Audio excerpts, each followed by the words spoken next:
आशा करता हूं आप सब बहुत अच्छे होंगे। मेरा नाम है सिद्धांत अग्निहोत्री। स्टडी ग्लोस पे आपका बहुत बहुत स्वागत है। तसल्ली से बात करेंगे। ईरान पे मैं ऑलरेडी बहुत सारे लेक्चर्स ले चुका हूं, पूरा इतिहास बताया है, बट फिर से आज तेरी कहानी याद आई। कासिम सुलेमानी। तो कासिम सुलेमानी को मार दिया था 3 जनवरी 2020, आज से 5 साल पहले अमेरिका ने उड़ा दिया था। तो बात करेंगे। और डोनाल्ड ट्रंप को सीधा खतरा है, ठीक है ना। डोनाल्ड ट्रंप की जान को खतरा है, ये मैं नहीं कह रहा, ये इंडिया टुडे की खबर है। और यहाँ पे एक इनका न्यूज़पेपर है कायान। अब ये जो न्यूज़पेपर है, ये जो ईरान की सरकार है उसका माउथ पीस है। जैसे जो न्यूज़पेपर मीडिया होते हैं ना, जो सरकार सोचती है वही छाप देता है। सरकार बोलती है छापो। बहुत सारे ऐसे मीडिया आउटलेट्स हैं। चाइना का ग्लोबल टाइम्स है, इंडिया में कौन है, और ईरान में कायान है। तो हर सरकार का, हर पार्टी का अपना एक मीडिया चैनल। जब आप देखोगे ना इंडिया में भी, अगर आप न्यूज़ चैनल को देखोगे तो जो उनके ओनर्स को देखोगे ना तो आपके होश उड़ जाएंगे। आप एक बार सर्च करना, ठीक है ना।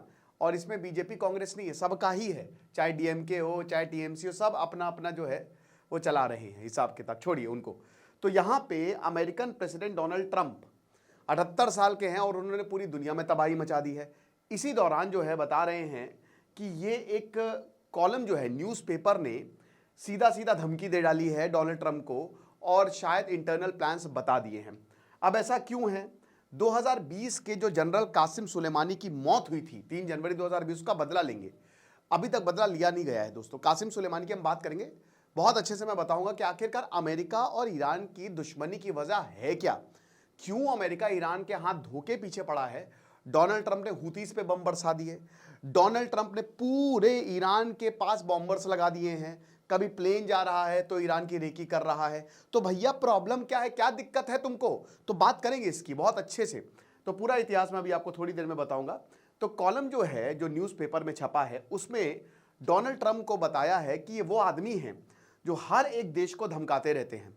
हर दिन हर एक देश को धमकाते रहते हैं। और बोला है कि ये आदमी प्रेसिडेंट बनने के लायक नहीं है, he is out of the line. और किसी भी दिन, ध्यान दीजिएगा, किसी भी दिन जो हमारे मार्टियर है सुलेमानी, मौत के बाद सुलेमानी को लेफ्टिनेंट जनरल बनाया गया था, सबसे बड़ी पोस्ट दी गई थी, वैसे भी वो सबसे बड़ी पोस्ट पे ही थे। तो भैया यहां पे जो कासिम सुलेमानी है, जो हमारे शहीद हैं, जिस तरीके से उनको मारा गया था ना, वैसे ही इनको मारा जाएगा। कुछ गोली जो हैं इनके खोपड़ी में लगेगी। इनका किनके, आपको मैं एग्जैक्ट लाइन पढ़ के बताता हूं। A few bullets are going to be fired into that empty skulls of his. यानी कि तुम्हारा भेजा खाली है, खाली भेजे में कुछ गोली लगेगी और तुम खत्म हो जाओगे। और उसके बाद यही बोला है कि फिर मैं पीऊंगा तुम्हारा खून। तो भैया जब ये बात सामने आई, डोनाल्ड ट्रंप की डेथ जो है, सीधा डेथ थ्रेट दे दी है ना, असैसिनेशन की धमकी दे दी। वैसे भी ईरान काफी बोल रहा है, तो भैया हालत खराब हो गई। इब्राहिम लिंकन से लेकर जॉन एफ कैनेडी तक, इससे पहले भी अमेरिकन राष्ट्रपति जो हैं उनकी मौत हुई थी, है ना। तो अब यहां पे जब ये बोला गया और फिर कहा कि गाजा में जो पॉलिसी है वो इनकी वजह से, अमेरिका की वजह से वहां पे लोग मर रहे हैं, तो हम बिल्कुल भी ऐसा जो है वो नहीं होने देंगे। अब देखिए जैसा ये सामने आया, ठीक है, क्योंकि ये सबसे इंपॉर्टेंट है, जो सरकार सोच रही है वो ये पेपर छाप रहा है। जैसे ही ये सामने आया, यहां पे सख्त वार्निंग दी गई। ईरान की जो प्रेस एडवाइजरी बोर्ड है, उन्होंने ऑफिशियल वार्निंग दी और आर्टिकल 6 का हवाला दिया। आर्टिकल 6 ये कहता है कि आप कोई भी ऐसा कंटेंट नहीं पब्लिश करेंगे जिसकी वजह से देश की नेशनल सिक्योरिटी और सरकारी इंटरेस्ट को खतरा है। ये बात सीधा सीधा धमकी है ना। आप समझ रहे हैं ना आप किसकी बात कर रहे हैं? शायद ईरान को इसका अंदाजा नहीं है। आप दुनिया के सबसे ताकतवर आदमी को मारने की बात कर रहे हो। तो अमेरिका जिस दिन हमला करेगा तो ईरान बचेगा ही नहीं भाई, सिंपल सी बात है। आप ये बात समझिए। अभी ईरान की वो कैपेबिलिटी नहीं है, लेकिन अमेरिका का नुकसान बहुत करके जाएगा, ये भी अमेरिका को बहुत अच्छे से पता है। इसीलिए अमेरिका भी बहुत एहतियात बरतता है, ठीक है। तो अब यही है, बोला कि देखिए ये जो हमारा स्टैंड क्लियर है, जो कासिम सुलेमानी का जो केस है उसको हम लीगली परस्यू करेंगे। और इस तरीके की थ्रेट्स तो दी जा रही है, कंट्री का स्टैंड नहीं है ना, ये चीज है। तो भैया जब ये बोला गया तो उन्होंने झुके नहीं, कायान अपना रेटोरिक जो है वो कंटिन्यू, और बोला कि सुनो, ये जो डोमेस्टिक क्रिटिक्स है ना, ये जो हमको बोल रहे हैं, ये अमेरिका के प्रेशर में आए हैं, है ना। यहां पे बोला गया है, पेपर ने ये लिखा है कि before a single shot has been fired, American local servants have already started trembling and lashing out at कायान। कि एक भी गोली नहीं दी गई, एक भी गोली नहीं दाबी गई, उसके बावजूद जो है तुम हम पे चिल्लाने लगे हो। तो इसका मतलब कुछ ना कुछ बहुत बड़ी गड़बड़ है। और यहां पे बोला है कि देखिए, हम, बिल्कुल सही बात है कि जो जस्टिस है वो मिलना चाहिए और लेजिटिमेट मीन्स द्वारा मिलना चाहिए, सही से इंसाफ जो है वो सर्व हो, यही हम भी चाहते हैं। लेकिन ये थ्रेट नहीं है, ये एक रियलिटी चेक है, ये पेपर ने लिखा है। तो सीधा सीधा ईरान के पेपर की वार्निंग है। अब मुझे नहीं पता ईरान क्या सोच रहा है, क्या होगा, लेकिन आपको ये समझना है कि आखिरकार कासिम सुलेमानी की इस समय बात क्यों हो रही है, इस पे बात करेंगे। बट उससे पहले बता दूं कि हमारा जो शानदार कोर्स है द सुपीरियर मैन्स वे, 4 से 5 किताबों का हम रिव्यू करेंगे। मात्र 300 रुपए का ये कोर्स है, मैं खुद पढ़ाऊंगा दोस्तों। 15 अप्रैल से क्लास शुरू होगी। आज लास्ट डे है कूपन कोड की। ये 7 जो है वो टॉपिक्स मैं आपको बताऊंगा, एक एक टॉपिक 2 घंटे के होंगे। लाइफ बदल जाएगी, किस तरीके से अपने इमोशंस को कंट्रोल करें, कैसे जिंदगी में जीते, कैसे औरतों से डील करें in the positive way, polarity और एनर्जी के साथ कैसे काम करें, सेक्सुअल अर्थ को कैसे कंट्रोल कर, आपकी डार्क साइड, अल्टीमेट ग्रोथ, ये 7 टॉपिक्स। तो जरूर से कोर्स को अवेल करें। डिस्क्रिप्शन कमेंट बॉक्स में कोर्स का ही लिंक दिया है। तो शुरू करते हैं। देखिए, अमेरिका और ईरान की आखिरकार दुश्मनी है क्यों, आपको ये समझना है। अमेरिका और ईरान जो है, अमेरिका चाहता क्या ईरान से, अमेरिका ईरान से चाहता है कि वो मेरा चैन मेरी दिन मेरी लौटा दो, है ना, वो गाना था। तो 1979 से पहले अमेरिका का हस्तक्षेप था और उससे पहले ब्रिटिशर का हस्तक्षेप था। 16-17 सेंचुरी, जब से ईस्ट इंडिया कंपनी बनी है ना, तब से ये पूरी दुनिया में बवाल मचा के रखे हुए हैं। तो ब्रिटेन ने, ईरान कभी किसी के साथ था नहीं, ना ही किसी की कॉलोनी था, लेकिन वो अनऑफिशियल कॉलोनी था। हस्तक्षेप पूरा बाहरी ताकतों का था। और आप मोटा मोटा ये मान के चलिए, क्योंकि हम कासिम सुलेमानी की बात कर रहे हैं और इस पे मैंने ऑलरेडी 4-5 लेक्चर किए, उसका डिस्क्रिप्शन, उसका लिंक मैं आपको डिस्क्रिप्शन बॉक्स में दे दूंगा, कि जो सरकार, जो यहाँ के लोग हैं ना, वो हमेशा से बाहरी ताकतों को उन्होंने अपोज किया है। 1925 में आ जाती है भैया एक नई डायनेस्टी, पहलवी डायनेस्टी। अब वो लंबे समय तक चलती है, वो प्रो अमेरिका, वो बड़े अमेरिका की मदद। और देखिए, मेरे ख्याल में जो पहलवी राजा थे, मैं उनको सपोर्ट इसलिए करता हूं क्योंकि उन्होंने एडवांसमेंट में काफ़ी ज़्यादा, स्पेशली रिजा पहलवी, उन्होंने औरतों को बहुत ज़्यादा ताकत दी। अभी आप ईरान में औरतों के हालात देख ही रहे हैं क्या हुए, है ना, महसा अमीनी, आप प्रोटेस्ट हुए, बहुत बुरे हालात है, मॉरल पुलिसिंग, वो कितने सारे केसेस सामने आते हैं। बट उन्होंने अपनी इकोनॉमी को खोला, ठीक है, डेमोक्रेसी लाने की उन्होंने कोशिश की, कॉलेजेस बनाने की, औरतों को ताकत देने की। बट यहाँ पे बहुत ज़्यादा पसंद नहीं आया वहाँ के कट्टर ग्रुपों को। अब इसी दौरान एक चीज़ ये भी थी ना कि ईरान की इकोनॉमिक हालात ख़राब हुए। क्यों? क्योंकि उनको चूसा जा रहा था। जो यहाँ पे अमेरिका, ब्रिटेन, ये सब मिल के जो ईरान है उनके तेल और उनकी इकोनॉमी को उठा रहे थे। 1979 से पहले का अगर आप ईरान और अफगानिस्तान देखेंगे ना, आप विश्वास नहीं करेंगे कि वही है। वहां पे खूब फॉरेनर जा रहे हैं, चिल मार रहे हैं, ऐसा कुछ हिसाब किताब था। और वहां पे ड्रग्स भी आपको बहुत आसानी से मिल जाता है, तो इसलिए फॉरेनर्स और वहां पे बहुत ज्यादा जाते थे। गोल्डन क्रेसेंट का हिस्सा है ना ईरान, अफगानिस्तान और पाकिस्तान, जहां से ड्रग्स आते हैं भारत में। तो अब क्या है कि ये सब कुछ चलता है ना, लेकिन इसी दौरान एक लीडर का उदय होता है जिसका नाम है आयतुल्लाह खौमेनी। 1960s के बाद से इनकी तकरीरें हर जगह चलती है। इनको भेज दिया जाता है फ्रांस कि तुम ईरान में नहीं रहोगे, जो शाह रेजा पहलवी उनको भगा देते हैं, लेकिन बाहर से इनके कसरत को स्मगल कराया जाता है। लोगों में जो राष्ट्र भावना है वो घुसाई जाती है कि ये जो बाहरी ताकतें हैं, ये जो अमेरिका है, ये तुमको जान से मार देगा, ये तुम्हारे तेल को, तुम्हारे रिसोर्सेज को अपने फायदे के लिए यूज कर रहा है। और इसका नतीजा ये होता है कि 1979 में लोग उठ खड़े होते हैं, रेजा पहलवी बाहर गए होते हैं, तख्ता पलट हो जाता है। 1979 में ईरान में रेवोल्यूशन आ जाता है। और जैसे ही 1979 में ईरान में रेवोल्यूशन आया तो यहां पे लोगों की बैंड बजनी शुरू हो गई। अमेरिका के हाथ पांव फूल गए कि करें तो करें क्या, बोले तो बोले क्या। रेजा पहलवी को उन्होंने अपने पास रख लिया, बोला कि तुम यही रहो, जाओगे तो पीस लेके ले जाएंगे तुम्हारा। अब क्या होता है कि इसी दौरान, आर्गो मूवी देखी है आपने, मेरी one of the favourite Ben Affleck की, क्या जबरदस्त मूवी है। तो उसमें यही सिचुएशन दिखाई है कि 1979 में बोलते हैं कि रेजा पहलवी को भेजो, जैसे आज शेख हसीना का हाल हो रहा है ना कि उसके किए की सजा उसको मिलेगी, रेजा पहलवी को फांसी लटकाएंगे बीच चौराहे।